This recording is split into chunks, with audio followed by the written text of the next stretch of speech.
Dear Chairman Xi Jinping, dear friend, ladies and gentlemen,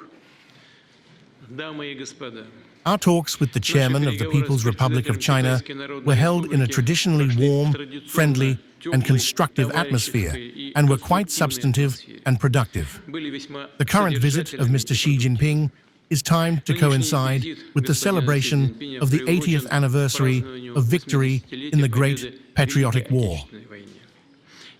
And tomorrow, together with many foreign leaders, we will take part in the anniversary events and attend the victory parade. On Red Square, soldiers and officers of the People's Liberation Army of China will march in ceremonial formation, shoulder to shoulder, with military units from Russia and other countries. Chairman Xi and I also have an agreement that in September, in Beijing, we will jointly commemorate another significant anniversary, the 80th anniversary of the end of World War II, and honor the memory of Soviet and Chinese soldiers who fought together against Japanese militarism. Having endured unprecedentedly difficult trials and experienced all the horrors of war, our peoples accomplished a great feat and were able to restore peace, while, as is known, suffering the greatest losses. And now, Russia and China are jointly and consistently advocating for the preservation of the historical truth about the great victory as a common value for humanity. Together, we oppose attempts to falsify history and rehabilitate Nazism and militarism. Our shared heroic past, our combat brotherhood, is a reliable foundation for the development and strengthening of Russian-Chinese relations. And these relations have reached the highest level in their entire history. They are self-sufficient and do not depend on internal political factors or the current global situation. The comprehensive partnership and strategic cooperation between Russia and China is built on the unshakable principles of equality, mutual assistance and support, and the unbreakable friendship between our two states and peoples. I emphasize that Mr. Xi Jinping and I maintain and will continue to maintain constant personal oversight over all aspects of the Russian-Chinese partnership, doing everything necessary to deepen cooperation both on the bilateral level and on the international agenda. At today's talks, we held a substantive discussion on cooperation in the areas of politics and security, economic ties, and cultural and humanitarian exchanges. As a result, as you just saw, a solid package of documents was signed. In our joint statement with Mr. Xi Jinping, ambitious goals have been set. In particular, we are talking about ensuring significant and qualitative progress in Russian-Chinese trade and investment by the year 2030, increasing the scale and improving the structure of economic relations by raising the share of high-tech products, developing innovative methods of electronic commerce, and the mutual supply of basic materials, mineral resources, and agricultural goods. China holds the first place in trade turnover with Russia. In 2024, this figure set another record, reaching $245 billion. In turn, our country is also one of the leading foreign trade partners of the People's Republic of China.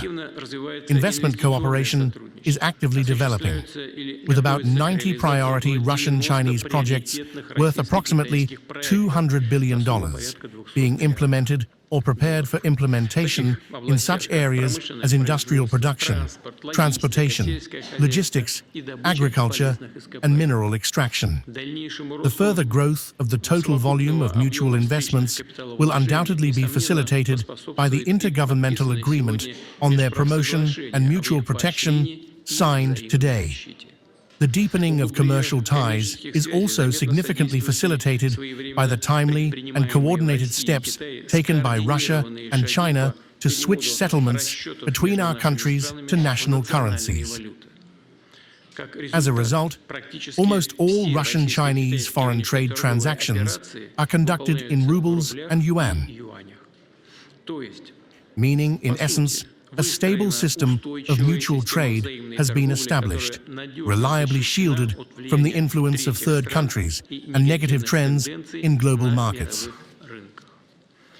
The Power of Siberia gas pipeline has reached full capacity, delivering 31 billion cubic meters of natural gas to our partners.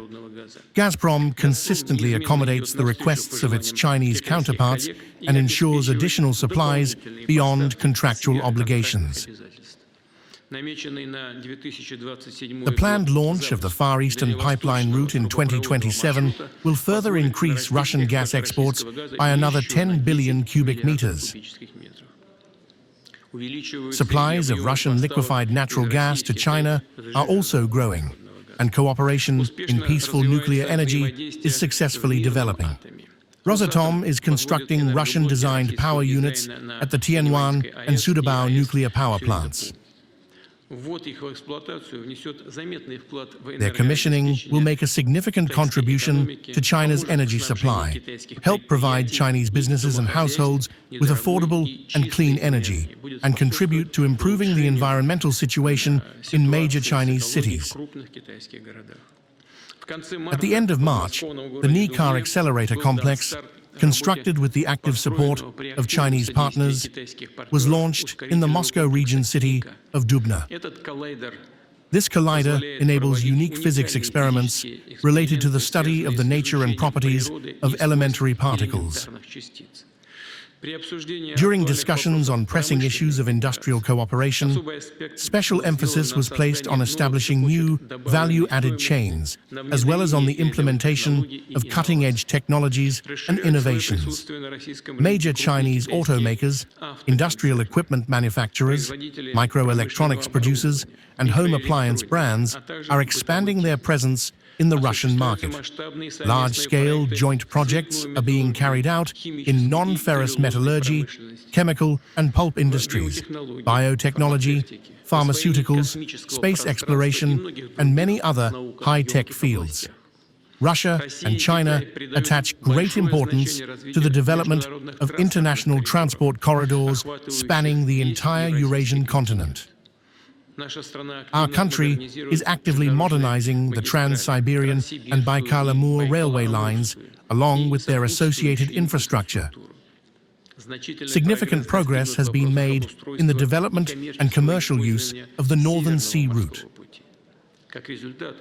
As a result, the volume of cargo and passenger transportation between Russia and China has been growing year by year. The throughput capacity of border crossings has increased, with some of them switching to round-the-clock operation, and new logistics hubs are being established.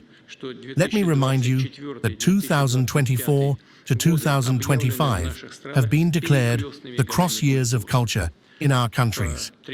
About 150 diverse events have already taken place in 30 Russian cities and 50 Chinese cities, including theater tours, museum exhibitions, and film festivals. This winter, Moscow hosted grand celebrations of the Lunar New Year, attended by hundreds of thousands of our capital's residents. I am sure Muscovites are hearing me now, listening and recalling these pleasant events. We have many New Year celebrations, the New Year, the Old New Year, and now we also regularly celebrate the Lunar New Year. The growth in mutual tourism exchanges has been greatly facilitated by the visa-free travel regime for tourist groups. In 2024, 1.6 million Russians visited China, while around 1.2 million Chinese citizens traveled to the Russian Federation. Currently, 21,000 Russian students are studying in China, while we have 51,000 Chinese students in Russia. More than 160 bilateral educational programs for undergraduate and graduate students are being implemented in Russian and Chinese. There are 27 joint educational institutions in operation. including the flagship Joint Russian-Chinese University, a collaborative project between Lomonosov Moscow State University and Beijing Polytechnic Institute.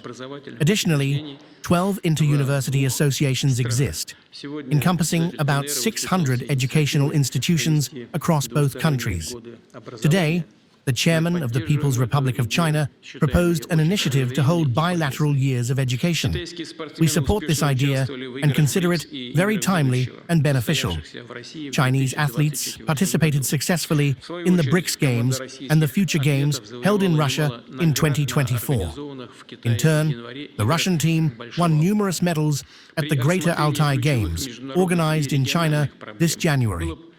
When examining key international and regional issues, it was confirmed that the approaches of Russia and China either align or are very similar.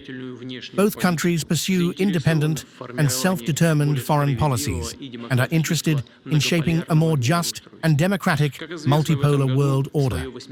As is known, this year marks the 80th anniversary of the United Nations.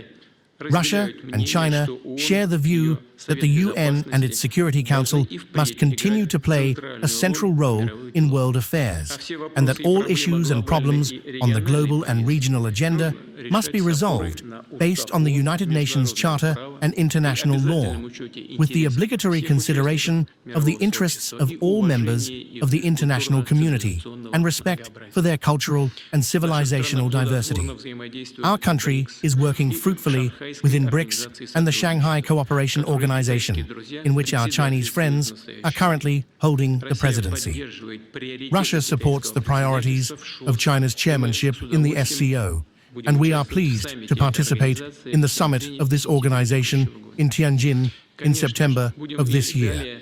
Of course, we will continue to closely coordinate our positions in other multilateral formats as well, such as the Asia-Pacific Economic Cooperation Forum, the G20, the World Trade Organization, the International Monetary Fund, and the World Bank. We will continue efforts to align the integration processes within the Eurasian Economic Union and China's Belt and Road Initiative with the prospect of forming a greater Eurasian partnership. In conclusion, I would like to sincerely thank Chairman Xi Jinping and all Chinese colleagues for the productive joint work. I am confident that this visit and our talks will further strengthen Russian-Chinese friendship and will contribute to the well-being and prosperity of our countries and peoples. Thank you for your attention.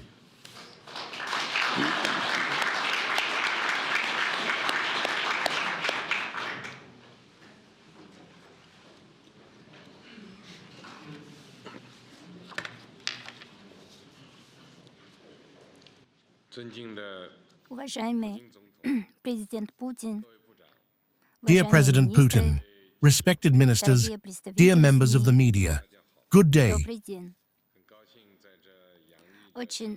I am very pleased to visit Moscow again in this season, filled with vivid emotions and the joy of victory.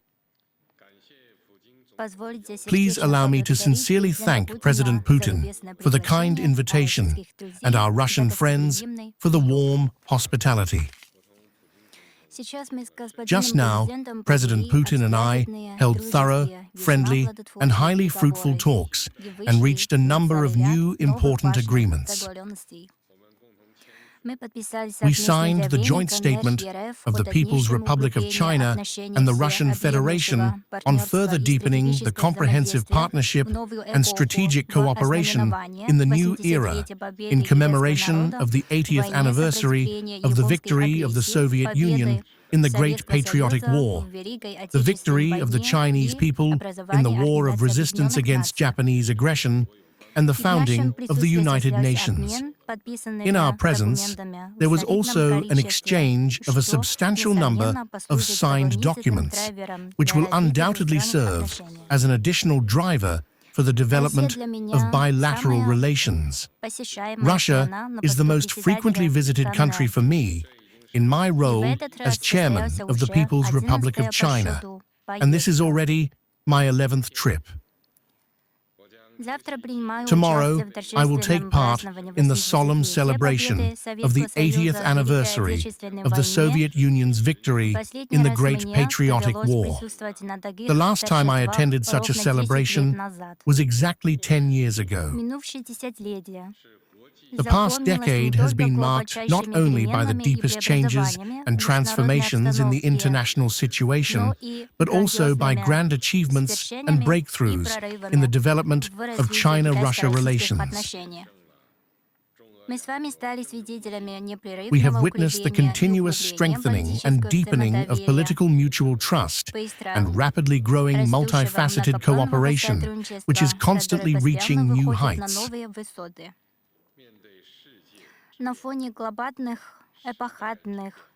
Amid global, epochal, and historic changes,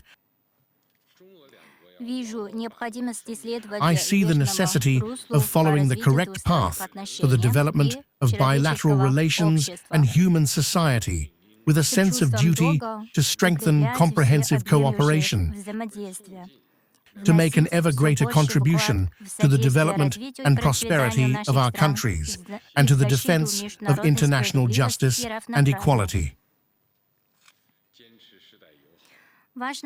It is important to remain trusted friends forever in the spirit of tempered friendship.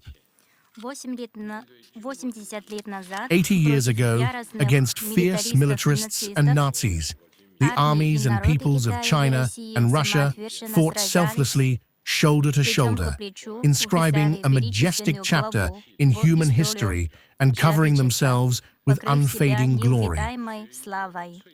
The great friendship of our peoples was forged in fire and sealed in blood. It laid a solid foundation for the upward development of relations between our two countries. I believe it is important to strengthen political mutual trust and intensify the strategic interaction between China and Russia, whose relations will become increasingly mature and strong.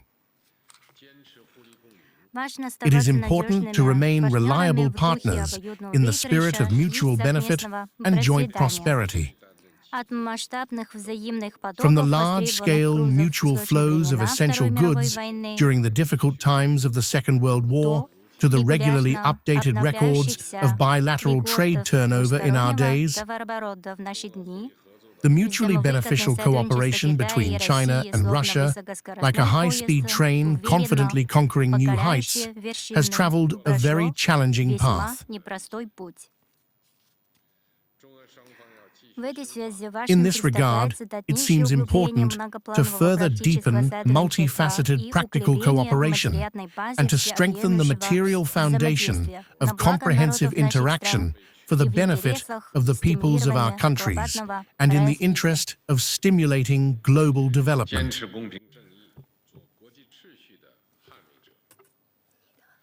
It is important to remain defenders of the world order in the spirit of equality and justice. China and Russia, as the main theaters of military operations in the Second World War, made a decisive contribution to the victory over fascism and thereby laid a cornerstone in the post-war world order, acting as a stabilizing, positive, and progressive force in the international community. China and Russia must stand firmly side by side, resolutely uphold the UN-centered system of international relations and the world order based on international law, and continuously promote an equal and orderly multilateralism in the world. It is important to remain the locomotives in global governance in the spirit of mutual support. The right to determine the future of our planet and to manage the achievements of global development belongs equally to all countries of the world. China and Russia, as great world powers with emerging markets, bear the noble mission of ensuring global development in a more just and rational way. It is important to intensify cooperation within multilateral structures, including the UN, SCO, to uphold genuine multilateralism, to ensure that global governance moves in the right direction and to promote accessible and inclusive economic globalization.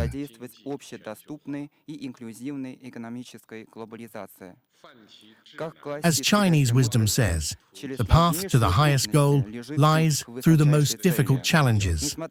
Despite the turbulence in the international situation, China and Russia will remain committed to the spirit of everlasting good neighborliness, comprehensive strategic interaction, and mutually beneficial cooperation. Hand in hand, they will withstand any storm and overcome any obstacle, steadily work on advancing bilateral relations in all directions and to greater depths, increase their strength, contribute more stability to global peace and security, and provide powerful impetus and momentum to global development and prosperity. Thank you for your attention.